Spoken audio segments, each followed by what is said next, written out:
Assalamualaikum warahmatullahi wabarakatuh. Alhamdulillah wa syukurillah wassalatu wassalamu ala rasulillah Muhammad ibn Abdillah la haula wa la quwata illa billah. Apa kabar anak-anakku sekalian? Mudah-mudahan kalian semua dalam keadaan baik-baik dan sehat-sehat semuanya ya. Berjumpa kita dalam kesempatan yang baru ini untuk pelajaran bahasa Arab Al-Lughatul Arabiyah untuk kelas 9. Nah, kali ini kita berjumpa untuk bab yang kedua setelah kita kemarin berjumpa di bab pertama. Sekarang Al-Babus Tsani An-Nasyatul Awwal, bab kedua untuk kegiatan pertama. Bab kedua kegiatan pertama ini judulnya adalah Al-Haflu Bimaulidir Rasul. Al-Haflu Bimaulidir Rasul bersama saya Taufik Hussein. Baik anak-anakku sekalian, sebelum kita memasuki pelajaran, ada baiknya kita prawacana dulu bahwa kita tahu semua sebagai seorang muslim, kita mengetahui bahwa bulan Rabiul Awal merupakan bulan yang dimuliakan. Karena pada bulan yang sama, pada bulan Rabiul Awal itu tanggal 12 tepatnya telah dilahirkan Nabi kita, Nabi Muhammad SAW, yang telah membawakan kepada kita ajaran agama Islam, yang beliau ini menjadi suri tauladan bagi kita semua.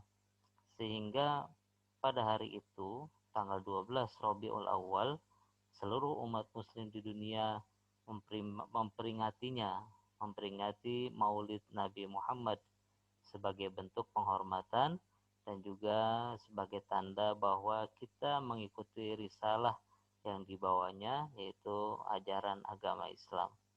Nah, dalam peringatan ini kami yakin, Pak Guru yakin, kalian pasti pernah terlibat dalam peringatan Maulid Nabi, baik itu di sekolah maupun di lingkungan tempat tinggal kalian.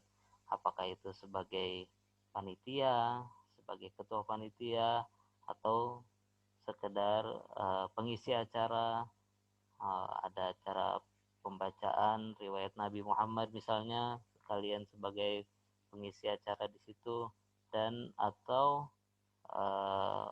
sekedar menjadi peserta atau jadi jamaah dalam peringatan Maulid Nabi tersebut.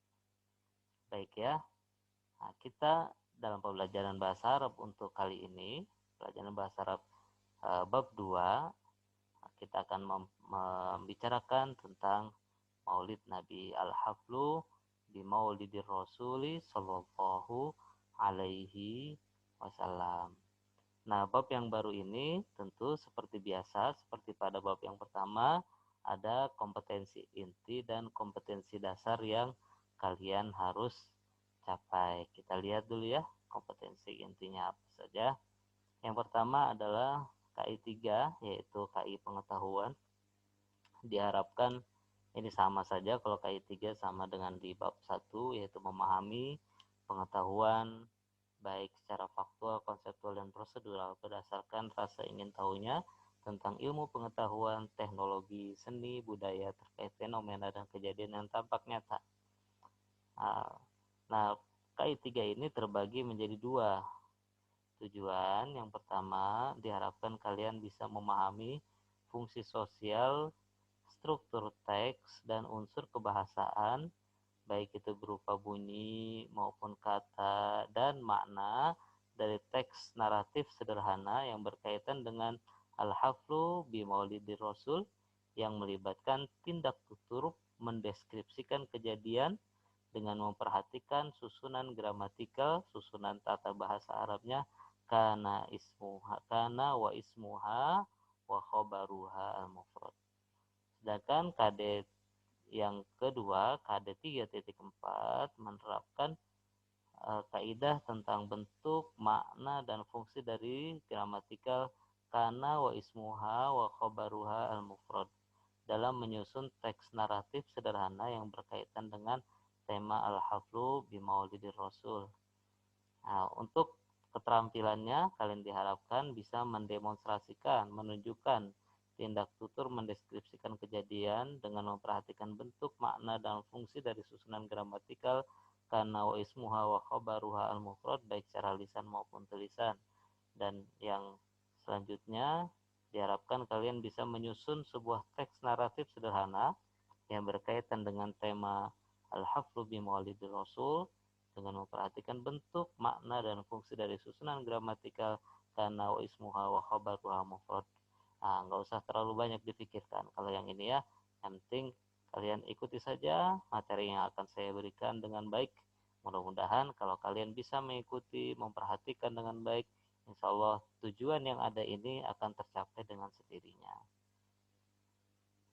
Baik, seperti pada bab yang pertama, dalam bab kedua ini kita akan membagi pertemuan kita menjadi 4 bagian, ya, 4 bagian. Bagian yang pertama kita akan membahas tentang al-mufrodat. Al-mufrodatnya itu nanti kita akan perdengarkan al-istima' wa tarjamah dan kita akan terjemahkan. Kemudian bagian yang kedua, pertemuan yang kedua, kami akan sampaikan an-nas, yaitu teks wacana. Yang pertama taqdimuhu atau kami ajukan sebuah teks wacana, wastima'uhu kemudian kami bacakan untuk kalian perdengarkan, dan wafahmuhu dan kita pahami. Nah, nanti kita terjemah sama-sama, dan watadribat ada latihannya setelah itu. Untuk bagian yang ketiga yaitu membahas tentang tarkib atau membahas bahasa Arab dari susunan dari tata gramatikalnya, dari tata bahasanya. Nah, kali ini kita akan membahas tentang kana wa khabaruha al-mufrad. Dan yang terakhir bagian yang keempat adalah al-hiwar atau percakapan. Ada at-ta'bir al-muwajjah, nanti diharapkan kita bisa sama-sama membacakan teks itu seperti dialog orang yang ngobrol begitu ya. Oke, saya harap ini bisa dipahami. Baik, berarti kita sekarang masuk pada pembahasan pada pertemuan yang pertama, yaitu dari al-mufrodat ini ya. Untuk kali ini, nanti yang akan datang kita akan membahas kedua, ketiga, dan seterusnya yang keempat gitu ya. Baik, kita yang pertama dulu pada hari ini ya. Kalian perhatikan baik-baik materi ini, dan kalau kurang memahami bisa kalian ulangi video ini secara berulang-ulang, insya Allah nanti bisa paham. Baik, kita bahas sekarang tentang al-mufradat. Untuk materi al-mufradat hari ini ada tujuan pembelajarannya, yaitu setelah mempelajari materi ini diharapkan kalian, para siswa, dapat melafalkan atau mengucapkan mufradat. Yang kedua, diharapkan kalian juga dapat selain mengucapkan, juga dapat menghafalkan mufradat ini. Nggak banyak, paling cuma sekitar 20 mufradat saja. Kemudian, yang ketiga, diharapkan kalian selain mengucapkan, menghafalkan, kalian juga mengerti apa arti dari mufradat yang nanti akan kita bacakan. Mufradatnya apa saja? Oke, kita lihat sekarang ya. Nah, saya akan bacakan mufradat-mufradatnya, dan tolong kalian perhatikan bagaimana cara saya mengucapkan dan bisa langsung kalian tirukan. Oke, siap ya? Bismillahirrahmanirrahim. Al-haflu. Al-haflu. Balagha. Balagha. Ba'asa. Ba'asa. Saddaqa. Saddaqa. Da'a. Da'a. Asra. asra, ihtafala, ihtafala, wazza'a, wazza'a, a'dha'ul lajnah, a'dha'ul lajnah, istaqbala, istaqbala, zayyana, zayyana, wulida, wulida, tuwuffiya, tuwuffiya, rabba yurabbi, rabba yurabbi, amul fil, amul fil, ri'ayatul ghanami, ri'ayatul ghanami, tazawwaja, tazawwaja, tijarah, tijarah, hama yahmi, hama yahmi, adza, adza. Baik ya, itu mufradatnya, ada sekitar 20 mufradat. Baik, untuk memperlancar kita ulang lagi ya. Mufradat ini kalian bisa perhatikan baik-baik, saya bacakan dan bisa langsung kalian tirukan. Al-haflu, al-haflu, balagho, balagho, ba'asa, silahkan ditirukan, ba'asa, saddaqa, saddaqa, da'a, da'a, asra, asra, ihtafala, ihtafala, wazza'a, wazza'a,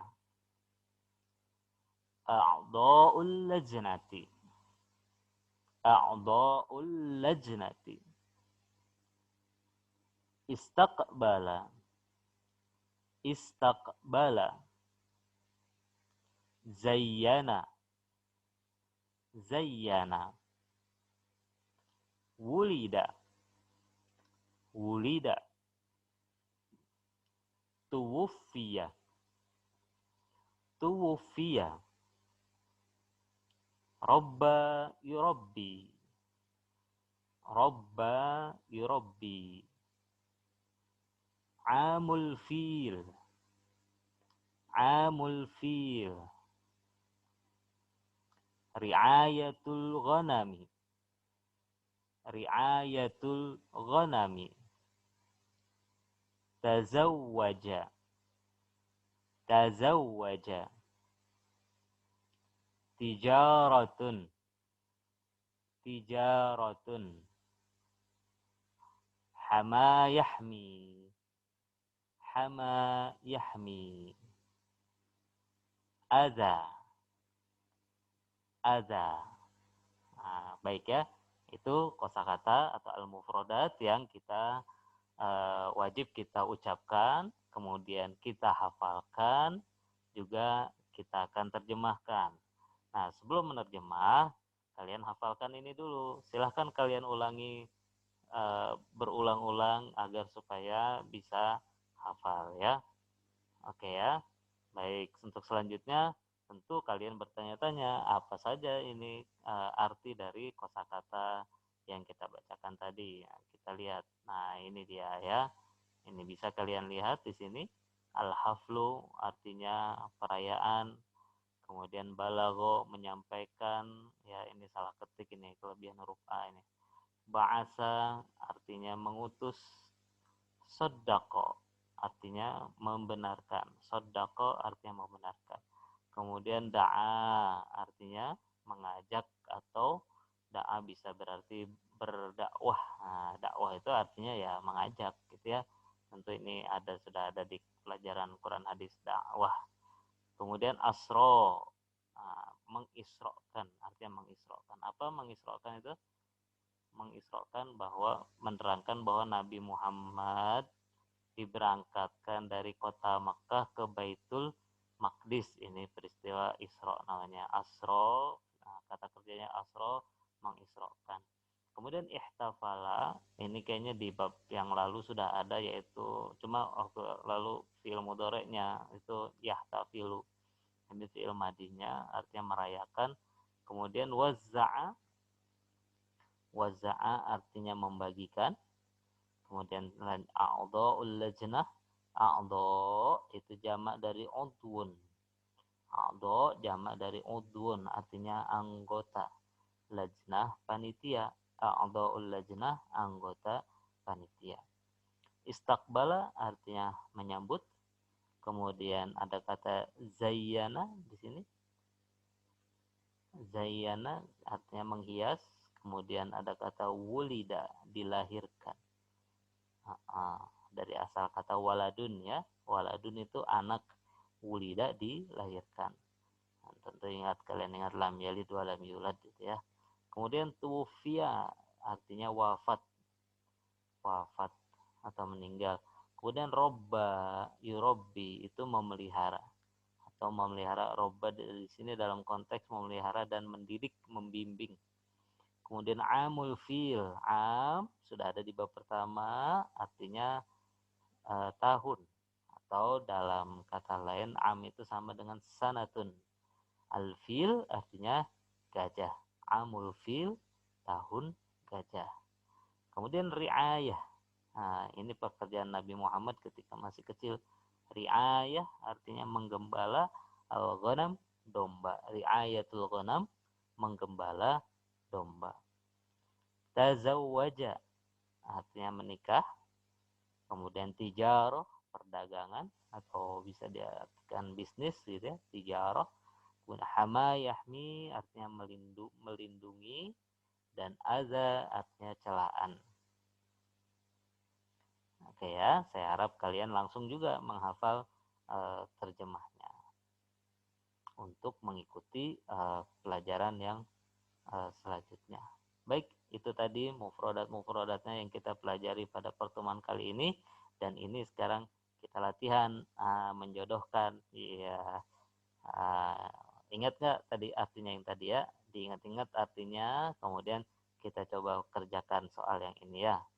Kita lihat sodako. Sodako, apa artinya sodako? Oke, sodako artinya adalah membenarkan. Apa kita pilih? Nah, tinggal ditarik panah yang mana ya. Nah, kalau ditulis di buku ya tinggal ditarik mana panah. Sodako, panahnya ke mana? Kita lihat.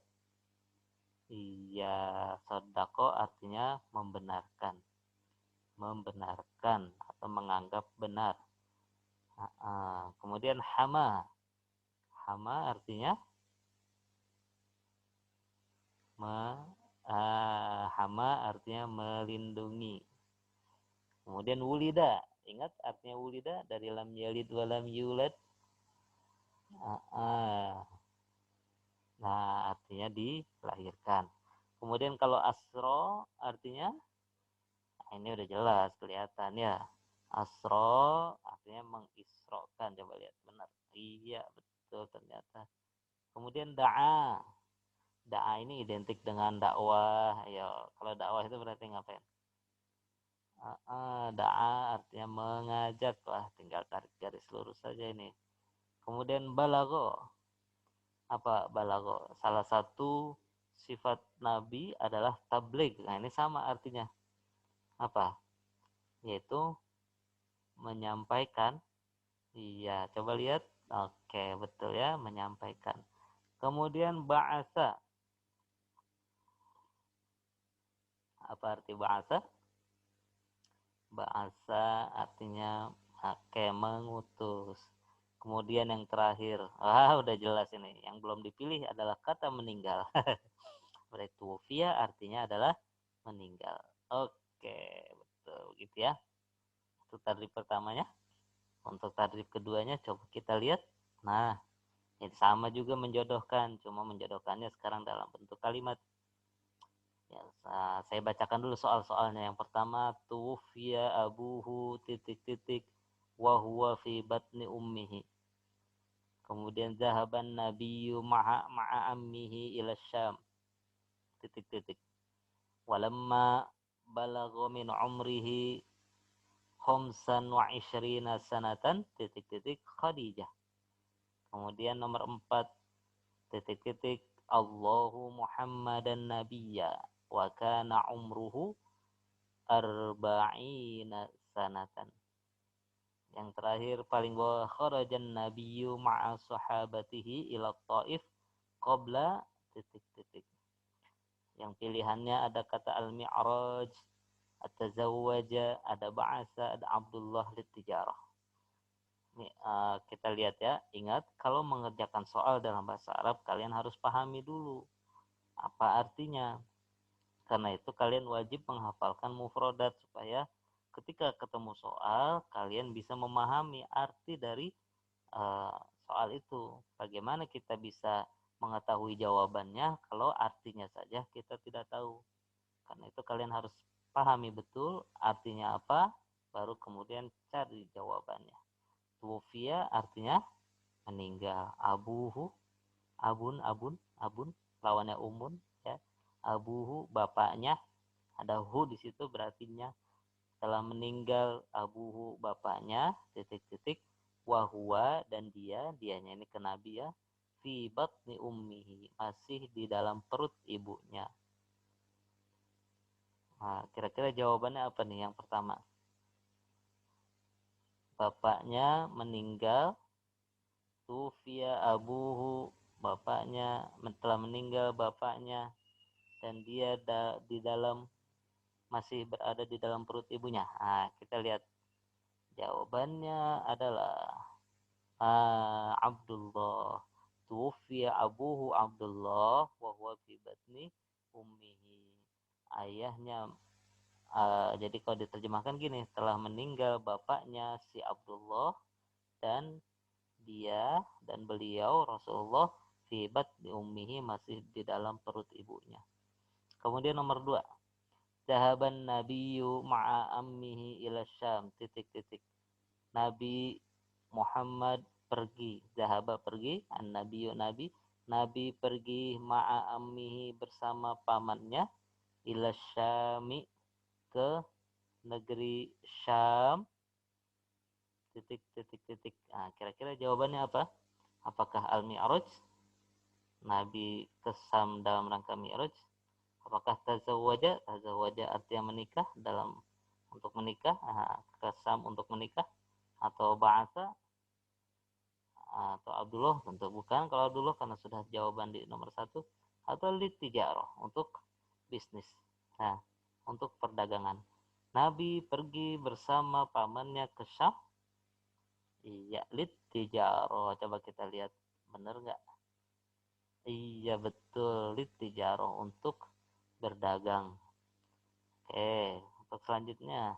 Walamma balagha min umrihi 25. Ini bacanya khamsan wa ishrina sanatan. Ketika balagha sampai min umrihi dari umurnya, ketika Nabi Muhammad mencapai umur khamsan wa ishrina sanah 25 tahun, ada kejadian besar. Rasulullah mengalami peristiwa besar dalam hidupnya, yaitu pernikahan dengan Khadijah. Berarti jawabnya apa? Jawabnya adalah tazawwaja. Tazawwaja artinya menikah. Ketika Nabi Muhammad mencapai umur 25 tahun, walamma balagha min umrihi khamsan wa ishrina sanatan, tazawwaja Khadijah. Ya, tazawwaja Khadijah, menikahi, beliau menikahi Siti Khadijah Al-Kubra, Amirul Ummul Mukminin Khadijah Al-Kubra. Baik, soal nomor 4. Titik-titik Allahu Muhammadan nabiyya wa kana umruhu arba'ina sanatan. Artinya apa? Makna Allahu Allah Muhammadan nabiyya, Muhammad an-nabiyya, nabiyan sebagai nabi. Wa kana umruhu, dan umurnya arba'ina sanatan, 40 tahun. Berarti apa nih? Apa jawabannya? Bahasa ya. Bahasa artinya mengutus. Coba kita lihat benar nggak kalau jawabannya itu bahasa. Oke, betul ya. Ahsantum, kalian bagus. Oke, bahasa. Jadi kalau diucapkan dalam satu kalimat menjadi ba'atsallahu Muhammadan nabiyya wa kana umruhu arba'ina sanah. Allah mengutus Muhammad sebagai nabi ketika umurnya 40 tahun, begitu. Kemudian nomor 6, apa artinya? Kharaja, keluar. An-nabiyyu, nabi keluar, ma'a sahabatihi, bersama sahabatnya, ila Thaifi, ke Thaif ya, hijrah, peristiwa hijrah ya, sebelum Nabi Muhammad ke Madinah sebelumnya juga sudah pernah hijrah, yaitu ke Thaif, ke kota Thaif, kota yang paling subur di Jazirah Arab. Jadi kalau ada buah-buahan di Jazirah Arab itu sumbernya dari kota Thaif tuh, karena daerahnya subur. Kharajan nabiyyu, nabi keluar, ma'a sahabatihi, bersama sahabatnya, ila Thaifi, ke kota Thaif. Qabla, ma makna qabla? Baik, ahsantum. Qabla artinya sebelum. Nah, tentu jawabannya tinggal satu tuh, di atas yang belum dipilih ya. Qablal mi'raj.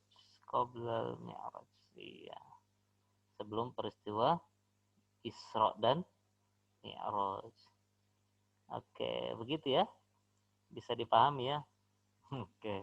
Baik, anak-anakku sekalian yang berbahagia, saya kira itu materi kita pada hari ini. Saya harap kalian banyak mengulang. Ingat tadi tujuan pembelajarannya adalah kamu bisa mengucapkan, kalian bisa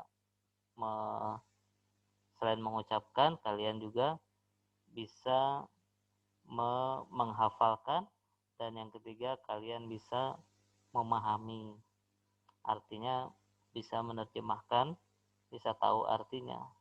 Ini harus kalian pahami betul untuk bisa apa? Bisa melanjutkan ke materi selanjutnya, supaya kalau kalian hafal, kalian bisa menerjemah langsung apa yang ada di materi selanjutnya. Kalau ini kalian tidak hafal, tidak tahu artinya, kalian akan mengalami kesulitan dalam mempelajari materi selanjutnya. Baik, terima kasih ya. Demikian tadi pertemuan kita pada hari ini. Mudah-mudahan ada manfaatnya ya. Kalau ada kurang dan lebihnya, saya mohon maaf. Jangan lupa untuk like, subscribe, dan bunyikan loncengnya supaya kalau nanti saya ada postingan-postingan terbaru, akan ada notifikasi di akun YouTube kalian. Baik, terima kasih atas perhatiannya. Syukron ala husni mutaba'atikum. Wallahul muwaffiq ila aqwamit thoriq. Assalamualaikum warahmatullahi wabarakatuh.